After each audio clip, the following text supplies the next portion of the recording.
Hey, what's up everyone, Biker Boy Sobik is here. Welcome back to my brand new another fresh video. তো চলে এসেছি আমারও একটা ভিডিওর সাথে।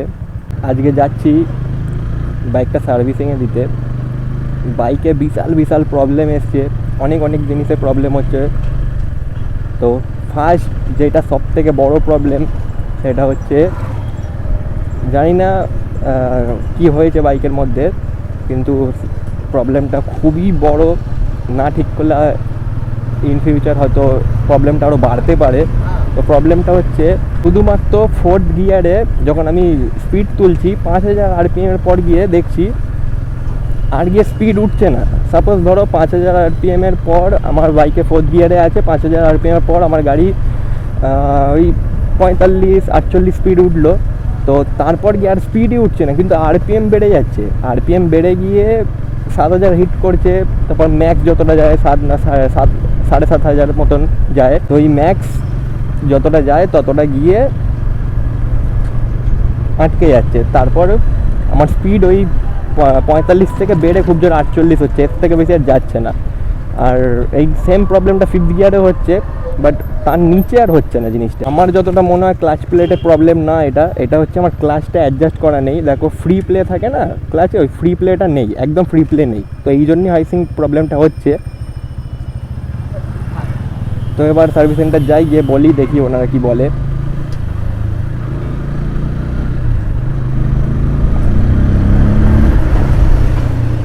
আর এই জিনিসটা আমি জানি না নর্মালি হচ্ছে কি হচ্ছে না, কারণ আমি দেখেছি যখন ইঞ্জিনটা হিট হয়ে যাচ্ছে তখন এই প্রবলেমটা বেশি হচ্ছে। রাস্তার অবস্থা খুবই সাংঘাতিক। আমাদের পুরো হাওড়ায় আসলে জলের পাইপ বসছে, এই জন্যে এরকম হচ্ছে। পুরো হাওড়ার অবস্থাই এমনি। অনেক জায়গায় রাস্তা ঠিক করে দিয়েছে, মানে পাইপ বসিয়ে আবার রাস্তা নর্মাল করে দিয়েছে, বাট বেশিরভাগ জায়গায় এরকম করে রেখে দিয়েছে। তো প্রচুরই জাম হচ্ছে হাওড়াতে, আর আগেও হতো, এখনও হচ্ছে, এখন তো আরও বেশি হচ্ছে। আর সেকেন্ড প্রবলেম সেটা হচ্ছে আমার বাইকের পেছন চাকাটা নড়ছে। মানে জাস্ট স্টিল যদি ডবল স্ট্যান্ডে দান করিয়ে রাখি, হাতে করে যদি এমনি নাড়াই, তাহলে এমনি নড়ছে। অনেক বেশি না, একদম হালকা নড়ছে। আমি চাকা টাইটও করিয়েছি, বাট ঠিক হয়নি। আমার মনে হচ্ছে এটা বল বিয়ারিংয়ের প্রবলেম, আর নয়তো অ্যাক্সেল রডে কিছু প্রবলেম হয়েছে। তো এটাও ঠিক করাতে হবে। তো এছাড়াও আরও অনেক প্রবলেম আছে, যাই গিয়ে সব কিছু ঠিক করিয়ে আসি। মোটা খরচা হবে আজকে। আর আমার হর্নটাও বাজছে না, আর হর্নটা বাজছে বাট 3000, রাস্তার মধ্যে এরকম ছোটো গাড্ডা। হ্যাঁ, তো হর্নটাও বাজছে না। সেটা হচ্ছে হর্নটা বাজছে কখন, যখন গাড়ি 3000 RPM ওপর চলে যাচ্ছে তখন গিয়ে হর্নটা বাজছে, বাট তার নিচে হর্নটার বাজছে না। জানি না, অ্যান্টিক জিনিস হয়েছে সব কিছু। এগুলো তোমাদের সাথেও হয়েছে কি হয়নি জানি না। তো তোমাদের সাথেও যদি এরকম কিছু হয়ে থাকে তাহলে কমেন্টে জানাতে পারো। আর এইসব জিনিস তো আমার সাথে প্রথমবার হচ্ছে, আর আমি জানি না এসব বাইক অন্য বাইকে হয় কি না। আমার তো মনে হচ্ছে এই এন সিরিজের বাইকগুলোতেই হয়। যত প্রবলেম বাজাজের এই এন সিরিজের মধ্যে ঢোকানো আছে, সত্যি বলছি অনেক প্রবলেম আছে। অনেক এমনও প্রবলেম আছে যেগুলো মানে নর্মালি চোখে পড়ে না। যারা ডেলি বাইক অল্প চালায়, জাস্ট নর্মাল একটু এদিক ওদিক গেল এইসবের জন্য চালায়। বাট আমি যেহেতু রেগুলার বেশি বাইক চালাই, আমাকে পার ডে 100 কিলোমিটার 110 কিলোমিটার চালাতে হয় বাইক। তো এই জন্য এইসব জিনিসগুলো আমার চোখে পড়ে। আর এমনিও আমি অনেক এন সিরিজ যত আছে আমার নিজের বন্ধুদের মধ্যে 3-4 জনের কাছে আছে এন সিরিজের বাইক, আর আরও আদার্স NS আছে 2টো বন্ধুর কাছে। তো আমাদের সব বন্ধুরাই বাজাজের বাইকই বেশিরভাগ কিনে রেখেছি আমরা। তো NS-এর মধ্যেও কিছু আলাদা রকম প্রবলেম আছে, যেটা সব NS-এ আছে। সেমনি এন সিরিজের বাইকে তো প্রবলেম আছে, সেগুলো হচ্ছে সব এন সিরিজে আছে সেসব প্রবলেমগুলো। যেমনি যে প্রবলেমটা যেটা বাইক কেনার দিনই তুমি চোখে পড়বে, যেদিন ফার্স্ট ডে তুমি বাইক কিনবে সেদিনকে চোখে পড়বে, এটা প্রত্যেকটা এন সিরিজে আছে। জানি না এখন নতুন মডেলগুলো ঠিক করে দিয়েছে কিনা, বাট পুরোনো যত মডেল আছে 2023, 24, 25 এইসব মডেলগুলো, 25টা জানি না, 23, 24টা জানি। তো 23, 24-এর মডেলগুলো এই বাঁ সাইডের প্যানেলটায় গ্যাপ আছে। এটা প্রথম দিন দিয়েই তোমরা দেখতে পাবে বাইকের ট্যাঙ্কের পাশে বাঁ সাইডে দেখবে গ্যাপ আছে। ডান সাইডে কিন্তু গ্যাপ নেই, ডান সাইডে পুরো ফিল আছে, বাট বাঁ সাইডে গ্যাপ আছে। এই জিনিসটা প্রত্যেকটা এন সিরিজে আছে, ঠিক আছে। N150-তে, N160-তেও আছে। এবার 250 তো আছে কিনা জানি না, কারণ 250 সেরকম আমি দেখিনি, বাট N150 আর 60 আমি দেখেছি, প্রত্যেকটাতে সেম প্রবলেম। আর একটা সেম প্রবলেম, সেটা হচ্ছে বাইক যখন নর্মালি যাচ্ছ, স্পিডে চালাচ্ছ, বাইক স্টেবল নেই, ঠিক আছে? হ্যাঁ, বাইকে যদি হ্যান্ডেল ছেড়ে দাও বাঁ সাইডে টানবে, দেখো বাঁ সাইডে চলে যাচ্ছে বাইক। আমি ওই ডান দিকে হেলিয়ে ডান দিকে করলাম, নাহলে অটো গিয়ে ধাক্কা মেরে দিত। এই সব প্রবলেমগুলো আছে যেগুলো বাইক কেনার দিন থেকে তোমার চোখে পড়বে, আর এর কোনো সলিউশন নেই। তুমি যদি মনে করো তুমি সার্ভিস সেন্টার যাবে, গিয়ে বলবে ঠিক করে দিতে পারবে না করতে। আমার এর জন্য অনেক টাকা চলে গেছে সার্ভিস সেন্টারে, শুধু মানে ঠিক করে দেবো বলে উল্টো পাল্টা জিনিস চেঞ্জ করে দিয়েছে, অনেক খরচা হয়ে গেছে শুধু বাট কিচ্ছু প্রবলেম ঠিক হয়নি আমার, উল্টে শুধু টাকা চলে গেছে আমার। তো এইসব জিনিসগুলো একটু লক্ষ্য রেখে বাইক কিনবে। এন সিরিজ দরকার বলে একটু টেস্ট করে নেবে, টেস্ট রাইড নিয়ে নেবে কেনার আগে।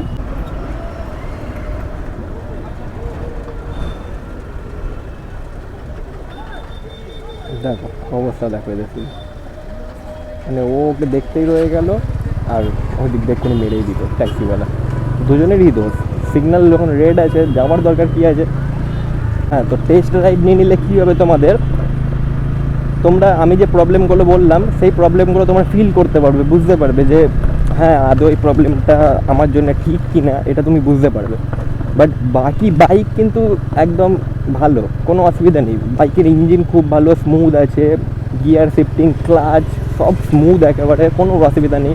আমার গাড়ি 1 বছর হয়ে গেছে, আর আমার চলে গেছে হচ্ছে, আমি হেলমেটের জন্য দেখতেও পাচ্ছি না ব্ল্যাক ভাইজার বলে, 25,422 আই থিঙ্ক, 25,422 চলে গেছে। গাড়ি 1 বছর 6 দিন হয়ে গেছে। তো একটা ভালো আমার কাছে এক্সপিরিয়েন্স হয়ে গেছে বাইকের।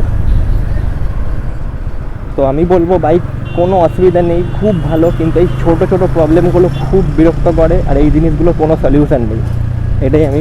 এটাই আমার কাছে খুব বাজার থেকে খারাপ লাগলো।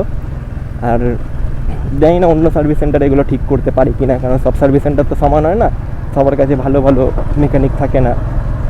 তো অন্য সার্ভিস সেন্টারে হয়তো ঠিক করেও দিতে পারে জিনিসগুলো, তো আমি যে সার্ভিস সেন্টারে যাই সেটা তো কোনোদিন ঠিক করতে পারে না। এবার আমার যে সার্ভিস সেন্টারটা কাছে পড়ে আমি সেটাই যাই, সেটা ছেড়ে যদি আমি অন্য সার্ভিস সেন্টারে যাই আমার যেতে টাইম ওয়েস্ট হবে, তারপর গাড়ির তেলও লাগবে, কারণ এখান থেকে হাওড়া থেকে কলকাতায় সব সার্ভিস সেন্টার কলকাতায়। আমার যতটা শোনা, আমার যতটা জানা, আমি রিভিউ যা চেক করেছি, রাজারহাটের দিকে একটা সার্ভিস সেন্টার আছে, সেটার রিভিউ খুব ভালো, আর নাকি ওর সার্ভিস সেন্টারে যত মেকানিক আছে সবাই খুব ভালো কাজ করে। তো তোমরা ওইটাই একবার চেক করতে পারো, যদি তোমাদেরও আমার মতো সেম ভুগতে হয় সার্ভিস সেন্টার নিয়ে, তো ওই রাজারহাটেরটা দেখতে পারো।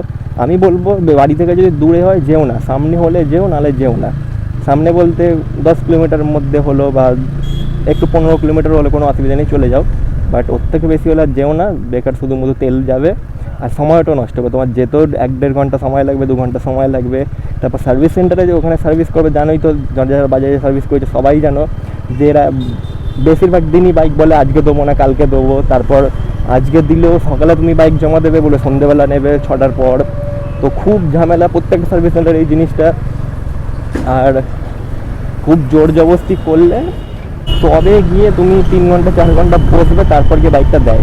কিন্তু বেশিরভাগ টাইমে এই সেম জিনিসগুলো করে, বাইক সন্ধ্যেবেলা নিয়ে যাবে, পরের দিন নিয়ে যাবে, প্রচুর ঝামেলা প্রচুর। এই দুর্গা পুজোর টাইমে বাইক বলে 2 দিন পর 3 দিন পর। হ্যাঁ মানছি বাইক দুর্গা পুজোর টাইমে অনেক বেশি আসছে, তাহলে 2 দিন পর 3 দিন পর দেবে। তোমরা ক্যাপাসিটি হিসাবে নাও, তোমার সার্ভিস সেন্টারে যতটা ক্যাপাসিটি সেই হিসাবে নাও, একদিন রাখো বাইক, নাও 2 দিন 3 দিন পর নেবে। আর দুর্গা পুজোর সময় প্রচুর ঝুলিয়েছে প্রত্যেকটা। আমি যত বড় সার্ভিস সেন্টার গেছি সব সার্ভিস সেন্টারে একই কীর্তি, সার্ভিস সেন্টারে বাইক রাখার জায়গা নেই, এক গাদা বাইক নিয়ে রেখে দিয়ে 3 দিন পর আসো, 4 দিন পর আসো, আমাকে বলেছে 3 দিন পর আসো। এবার একটাও সার্ভিস সেন্টারে দিন এমনি করে পঞ্চমীর দিন, আর সপ্তমী থেকে বাজারের সার্ভিস সেন্টারগুলো বন্ধ ছিল, তো পঞ্চমীর দিন গিয়ে আমাকে বাইক দিতে হয়েছে সার্ভিস সেন্টারে। চলো দেখি এখন প্রবলেমটা হচ্ছে কিনা আমার। এই দেখো 4 নম্বর গিয়ারে প্রবলেমটা হলো, 3 নম্বর গিয়ারে কিন্তু হলো না, তোমাদেরকে আবার দেখাচ্ছি আমি।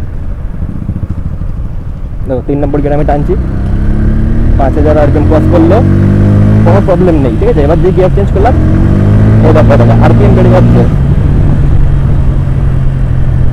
এখন ইঞ্জিনটা ঠান্ডা বলে স্পিডটা বেশি উঠলো, 60 উঠে গেলো 4 নম্বর গিয়ারে, বাট সেই রকম পিক আপটা আমি পাচ্ছি না। দেখ আবার দেখছি,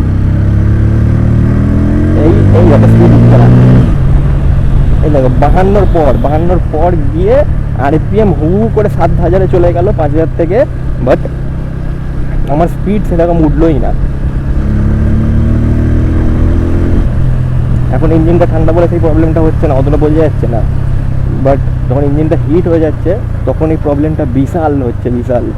না অনেকদিন সার্ভিস করাইনি, এই জন্যই প্রবলেম হচ্ছে। দেখি যাই স্পার্ক প্লাগ চেঞ্জ করাই, থটল বডি ক্লিন করাই, দেখি কি হয়। আর ক্লাচটা সবার আগে অ্যাডজাস্ট করতে হবে, ক্লাচের জন্য আমার যতটা মনে হচ্ছে ক্লাচের জন্যই প্রবলেমটা হচ্ছে, মানে এক ফোঁটা ফ্রি প্লে নেই ক্লাচে। দেখি 5 নম্বর গিয়ার হয় কিনা।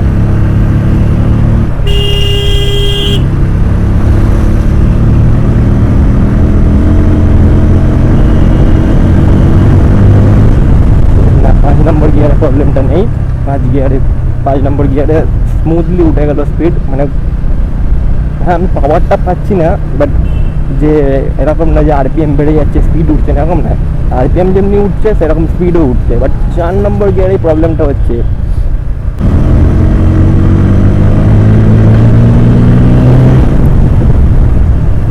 5 নম্বর গিয়ার ওই প্রবলেমটা হলো, দেখলাম হ্যাঁ থটলটা বেশি দিতে তখন প্রবলেমটা হলো, তার আগে হলো না। তো চলো চলে এসেছি সার্ভিস সেন্টার, সার্ভিস করাই, দেখি ওরা কি বলে, তারপর দেখা হচ্ছে সার্ভিস করানোর পর। তো চলো ফাইনালি সার্ভিসিং হয়ে গেল, এবার বাড়ি যাই।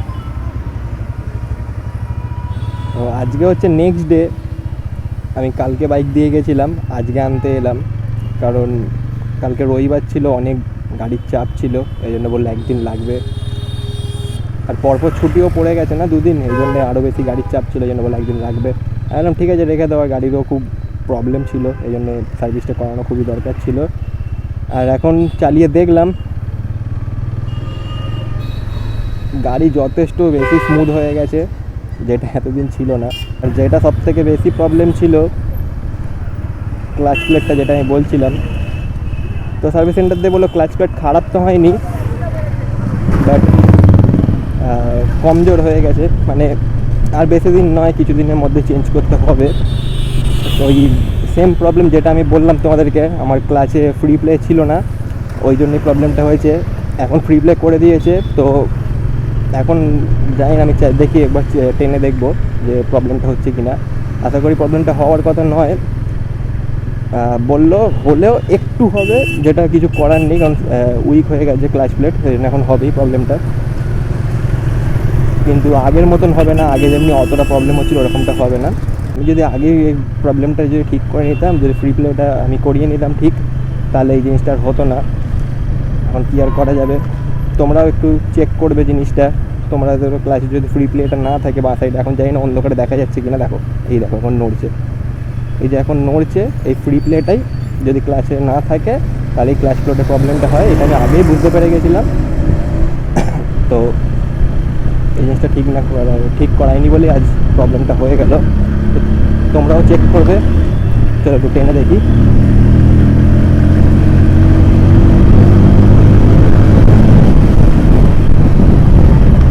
না না একদম স্মুথ, একদম স্মুথ, প্রবলেমটা নেই একদম।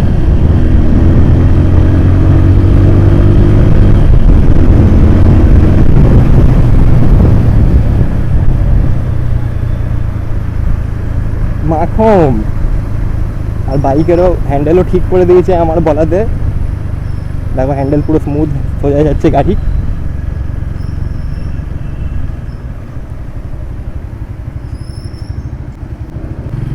এতদিনে ঠিক করলো না, আর এখন ঠিক করে দিল।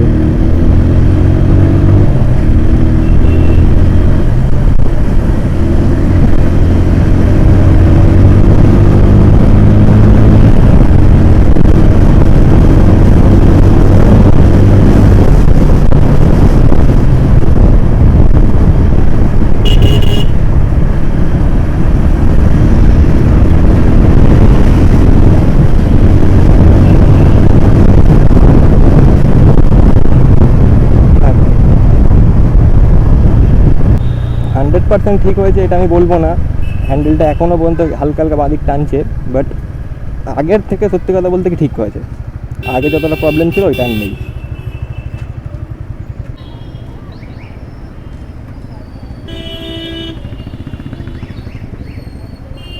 চারিদিকে হাত পা ঢুকিয়ে কী সব নিচ্ছে কি জানি।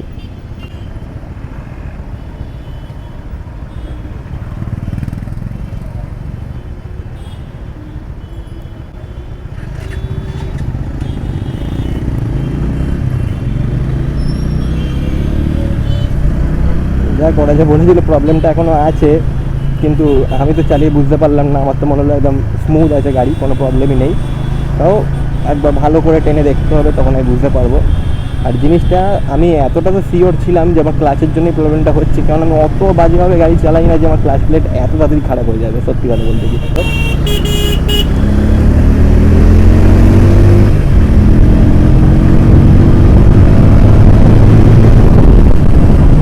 স্মুথ ভাই, স্মুথ। অনেক দিন পর এতটা স্মুথ গাড়ি চালাচ্ছি অনেক দিন পর, সিরিয়াসলি। আমি চেক করার জন্য আমি জোরে টানছি, জোরে চালাচ্ছি, বাট আমি এরকম জোরে চালাই না। আমি ম্যাক্স টু ম্যাক্স 5 নম্বর গিয়ারে 50 স্পিড তুলি, ব্যাস ওটাতেই আমি যেতে থাকি। এর থেকে বেশি স্পিডই তুলি না আমি। এমনিও স্পিড তুলে বেশি রাফ চালিয়েও লাভ নেই। সেফ চালাবে, নিজের কন্ট্রোলে থাকবে, এটাই যথেষ্ট, এটাই ভালো। বেকার ফালতু জোরে চালিয়ে কোনো লাভও নেই, কিছু নেই। দেখলো ব্ল্যাক ভাইজারের জন্য দেখতেই পেলাম না, ওখানটা উঁচু নিচু ছিল, সামনের চাকাটা স্কিড খেলো। ওহ, অবস্থা দেখো, অবস্থা দেখো। এদেরকে পলিউশনের কেস দেবে না, বাইকের পলিউশন ফেল হয়ে গেলে নাও কেস নাও।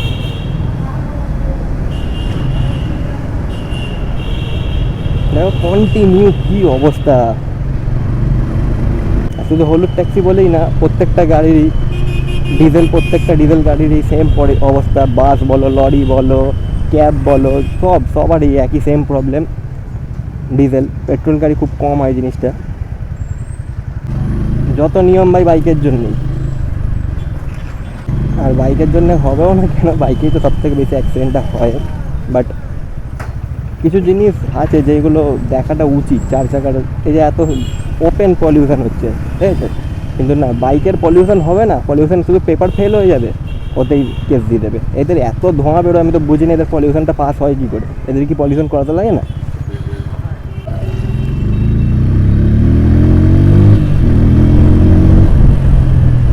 আরে ভাই, হাইবিমে লোকালে এরা হাইবিম কেন মেরে রাখে সেটা না।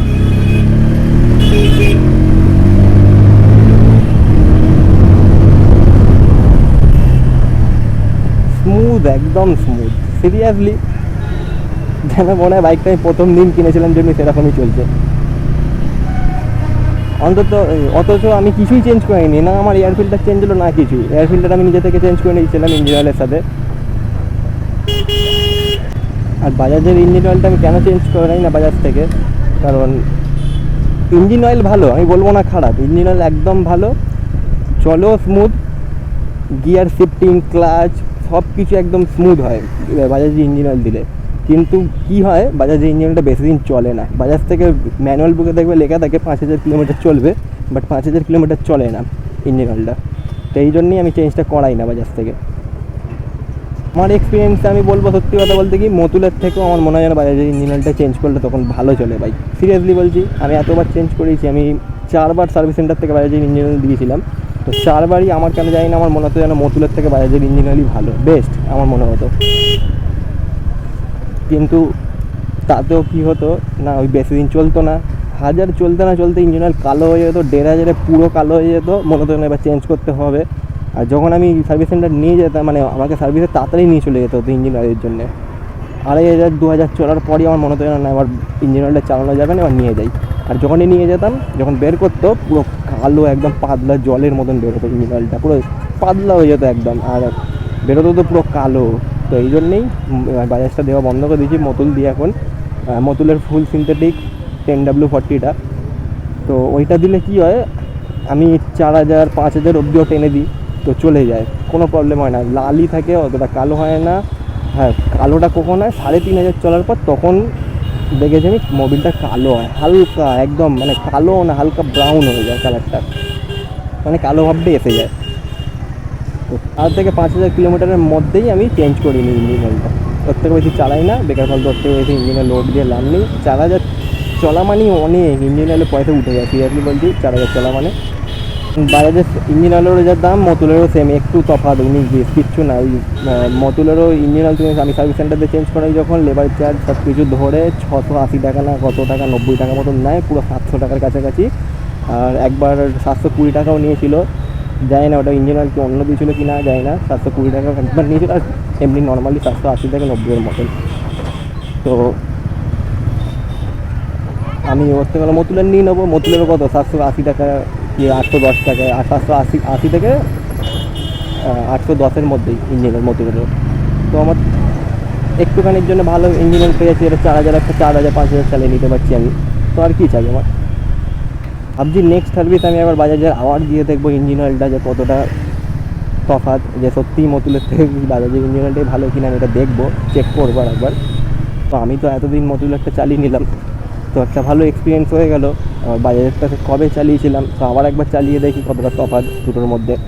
তো চলো আজকের জন্য এই ভিডিওটা এই পর্যন্তই। ভিডিওটা ভালো লাগলে লাইক কমেন্ট শেয়ার করতে ভুলবে না। চ্যানেলে নতুন হলে চ্যানেলটা সাবস্ক্রাইব করে পাশে থাকা বেল আইকনটা প্রেস করে দেবে, এতে সবার প্রথম আমার ভিডিও নোটিফিকেশন তোমার কাছে যাবে। তো চলো ততক্ষণের জন্য bye bye and take care.